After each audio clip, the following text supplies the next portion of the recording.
program. Apologies there, we had some technical issues. A pleasure to get your insight.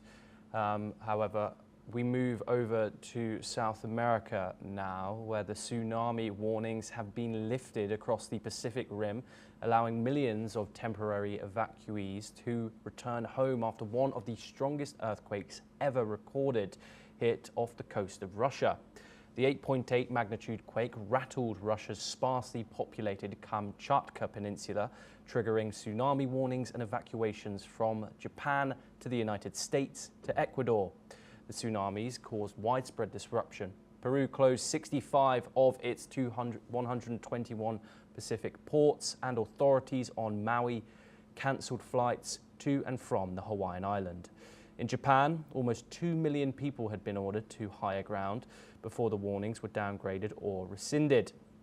In Chile, authorities conducted what the Interior Ministry said was perhaps the most massive evacuation ever carried out in the country, with 1.4 million people ordered to high ground. However, Chilean authorities reported no damage or victims. We are joined by Dr. Satoru Nagao, who's a fellow at the Hudson Institute, located in Tokyo, Japan, to discuss this further. Dr. Nagao, thank you very much for joining us, as always, on the program. What are your thoughts of the fallout of this earthquake? 8.8 magnitude, huge risks of tsunamis across the region. However, over 24 hours on now, there has been no reports of casualties, no reports of any injuries. What are your thoughts on the after effects of this tsunami, this earthquake, apologies? This is simply fortunate because this international cooperation system led by the Pacific Tsunami Warning Center in the United States, located in Hawaii, it's indeed a very sophisticated system. When we remember what happened in 2004, the Indian Ocean tsunami, the tsunami has happened and all of the coastal cities in Sri Lanka, India, Indonesia, everyone suffered big damage. So if the warning system is not exist, of course, same thing could happen repeatedly.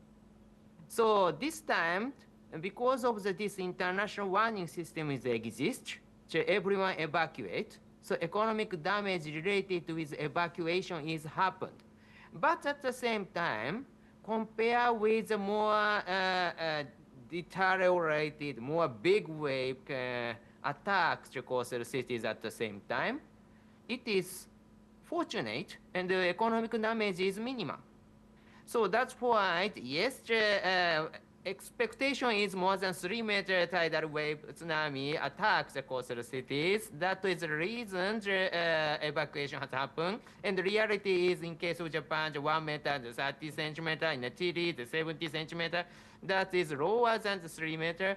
But still, this is fortunate. So that is the reason system is working, and warning is working, and economic damage is minimum. We should think so, I think. Yes, Dr. Satoru Nagao, thank you very much for joining us.